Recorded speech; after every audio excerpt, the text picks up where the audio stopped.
Hey, welcome back to another one of my videos. If you know me, my name is George. I'm a massive Roma fan. Today, we've got a bit of a different video. We're not going to be talking about Serie A or Roma in general. We're going to be talking about the World Cup, what's going on. I think I want to start talking about it now, especially after the Brazil and Morocco game. Bit of a different setup tonight.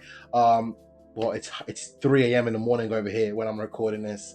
And Brazil has just played Morocco. If you are one of my US viewers, I hope you are enjoying the World Cup. I think this has been a pretty decent World Cup. It hasn't really kicked off the life yet, but it's been pretty decent. And if you are a European viewer, it's been really rough because at the moment right now, Haiti versus Scotland is going on, and it's half time. And yeah, it's just another one of those games, isn't it? But if you are hearing anything, that is the NBA Finals going on in the background. Hopefully the mic won't pick it up. Bit echoey in here, but let's just hope it fades away with the mic. But yeah, let's talk about the game. Brazil, Morocco. On paper, these guys were the two strongest teams that were going to meet so far. Number 6 versus number 7 in the FIFA World Rankings. Played in New York, aka not actually New York, in New Jersey, which again, in America, these guys say they're in New York, but in a completely different city, and in this instance, a completely different state. But yeah, 11 kicked off at 11. Very lackluster game in my opinion. I didn't really enjoy it. The first half was very good, very attacking. Both teams really did go for it. However, as that second half kicked in, both teams looked like they were very happy for a draw, and it made for very unpleasant viewing experience. It wasn't that great. The momentum says it was all Brazil in that second half with very little pockets off Morocco, but I disagree. I think both teams are just trading possession back and forth, hence why they both ended up on pretty much even 51 to 49. I don't know, really. Like, the expected goal said it was 1.5 to 1.2. It said Morocco should have won the game, but again, just lackluster. Saibari scores in the 21st minute. That was very surprising. Morocco took the lead. I thought Brazil was going to win. I think a lot of us thought Brazil was going to win, but Morocco is not a bad side. They are a very good side in world football. I wouldn't say they're one of the best teams in the world. I think they are just teetering outside the top 5, hence why they're in the FIFA 7th world ranking. But going into this World Cup, they probably favor themselves, especially after coming in all the way into the semi-final in 2022. But this is I think if you're a Morocco fan, this is a very positive result. You probably are thinking yourself, we just took 5-time World Cup champion Brazil right to the end, and in other spaces maybe they could have won, but again, it didn't really matter. Let's go talk about the lineup. Carlo Ancelotti came out with his 4-2-2 or 4-4-2, and these two weren't really playing that traditional wide midfielder role. They were really more advanced in the middle around here, playing in and around Vinicius Jr. and Igor Thiago, who Thiago was more playing the traditional 9. And then Vinicius Jr. was often, as you can see, occupying the left wing, and Rafinha was really playing at 10. And then in the second half, he moved on to the right. I'll be honest, it wasn't that great. I don't know what Carlo Ancelotti's doing. For me, just it's international football. You don't have to fit in all your best players. Go to basics. 4-3-3, 4-2-3-1 would work. He played Ibanez. When I saw Ibanez playing, I didn't look at the lineup, but I saw Ibanez during the game. I was like, is that who I think it is? Lazio legend Ibanez, the guy that always consistently lost Roma the derbies. Yeah, every Lazio fan loves him. But when I saw him, I was like, this Brazil team is really bad. Like, I think, of course, Wesley would have had that, and I think would massively help this Brazil team in that width and holding that left-hand side. However, unfortunately, he has gone injured. For me, Cunha, I was a bit surprised that he didn't start. I thought he started over Paquetá, but clearly no. Fabinho came on in that second half. When I saw that, I was like, this Brazil team is very, very cooked. What are we doing here?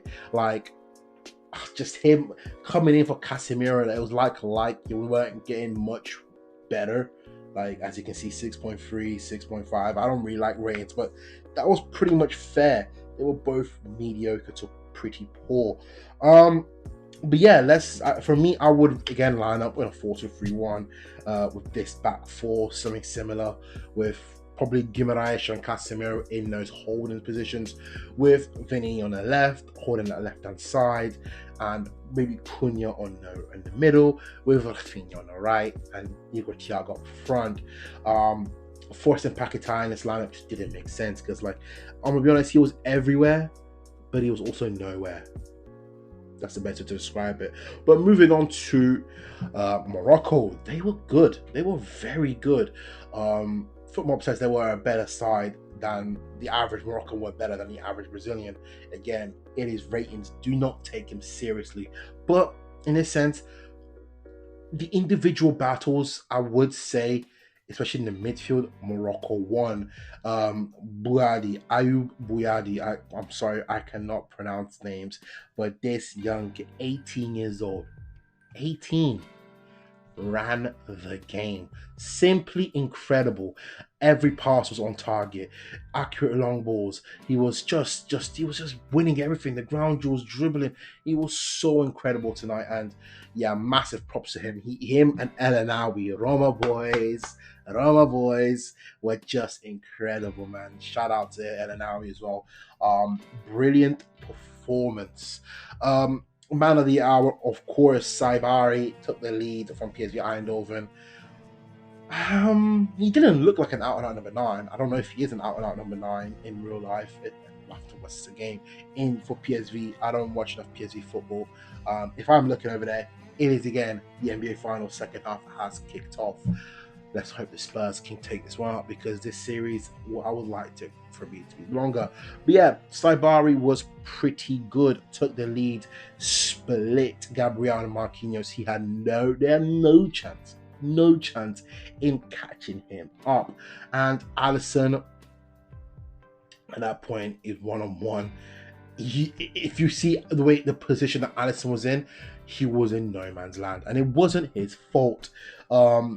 And he had nothing to do. It was pick your poison. Were you gonna limit the chance of him going around you, or were you gonna limit the dink? He tried to limit the chance of him going round, and again, Saibari just chose the option that he wasn't given. Dinked him. Great. Brahim Diaz, I'm gonna be honest, I didn't think he was all that from what I saw. Again, this in the second half, Morocco really did teeter off. But again, Morocco was very good. I think if you are Morocco, you're the happier of the two sides. You took out Brazil. You took Brazil to the end. And next you got one of Scotland or Haiti. It's Scotland, who are currently 1-0 up against Haiti. Haiti, I'm watching that, has given them a pretty decent game. But again, if you're Morocco, what do you say? I think you're pretty happy. And if Brazil, that Haiti game, I thought Brazil was going to smash them like 4-5-6-0. Now it looks like a very tough opposition, who could maybe sneak a goal or sneak a win or a draw, and that makes Brazil's life for the third game against Scotland a living nightmare. So Brazil, I think, Morocco are good. I think they will be happy, the two teams. But Brazil, again, it's a draw. They can still make it up by just smashing Haiti, which I think they could do that. But again, Haiti is a tough side. Overall, this game, the second half, just again wasn't all that. I didn't enjoy it, but let's hope this World Cup can finally kick into life, because let's be real, not many of the games were that impressive. This South Africa Mexico game, what was the referee doing?